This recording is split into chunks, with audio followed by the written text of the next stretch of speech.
Dear friends, I am very much looking forward to the official visit of the new Czech Prime Minister, Mr. Andrej Babiš, tomorrow. I hope that we will soon return to the format of joint establishment of the Slovak and Czech governments, which the preceding Czech government rejected. I have always described the Slovak-Czech relationship as a bridge of mutual trust. And I have always been sure that the more politicians leave, the more Slovak and Czech nations remain in good relations. Therefore, I have no concerns about the future coexistence of nations living on the right and left banks of the Morava River.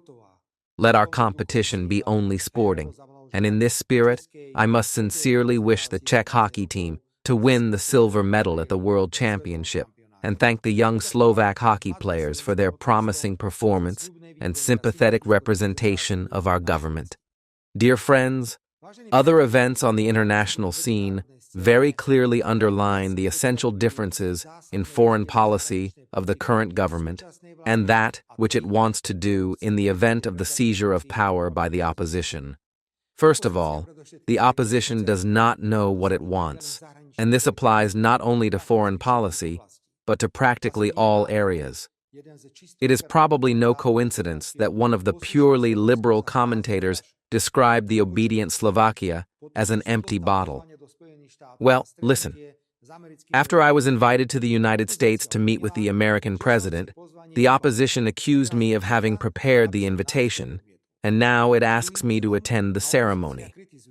Secondly, the opposition criticizes me for not going to Paris yesterday to meet the so-called coalition of willing to help Ukraine to its very end. I would like to be in the opposition's heads, but I can't do it anymore, so I'm focusing on a much more important topic. It is undeniable, dear friends, that in the case of a government composed of the current opposition, we would again have a government cabinet serving Brussels without any victories.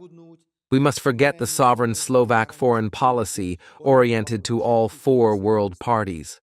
I do not doubt that if the new government coalition gains the constitutional majority, it will also cancel the rest of the novelization of the Constitution, under which we only have 2 chapters, and when the Slovak right has precedence over the right of the European Union in the issues of national identity. It should also be taken into account that the opposition will have a positive opinion on the redistribution of illegal migrants to individual member states. Completely essential differences will be in the approach to war on Ukraine, which I am afraid will continue for a long time if I look at the development of other events. If yesterday, a group of countries, but for example without the Republic of Tallinn or the Czech Republic and others, wants to send their soldiers to the territory of Ukraine, Slovakia cannot prevent them from doing so. Again, however, I repeat 1,000 times that during the operation of my government, no Slovak soldier will go to the territory of Ukraine as a member of the multinational military forces. I hope that none of you will doubt that such military virtue does not let the obedient Slovakia go away in the event of a seizure of power. If a group of volunteers is willing to provide another military loan to Ukraine worth 90 billion euros, Slovakia cannot prevent them from doing so. But as president of the government, I have assured him that Slovakia will not participate in this military loan, just as the Czech Republic or Hungary have decided. Any military loan serves only to prolong the suffering in Ukraine, which is in conflict with the peaceful policy of the current government.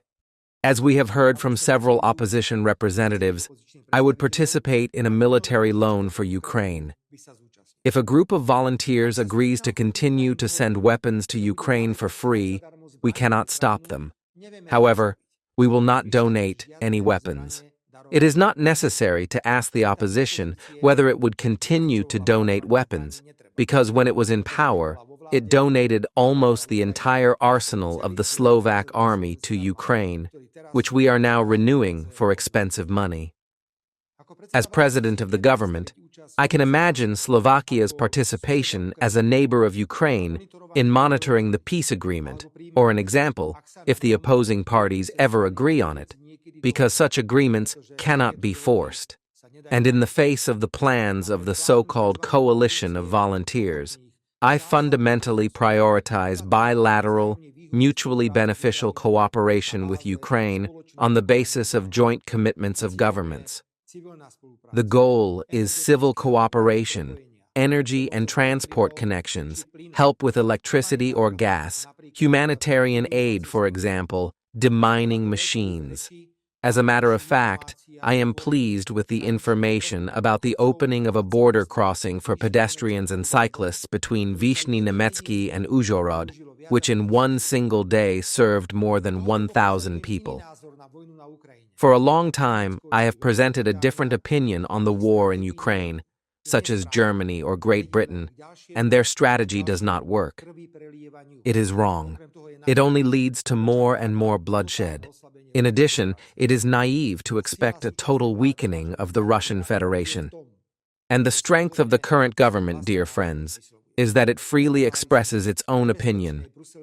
We did not submit to the dangerous Brussels policy of one single obligatory opinion, which will kill democracy in the unknown Russia.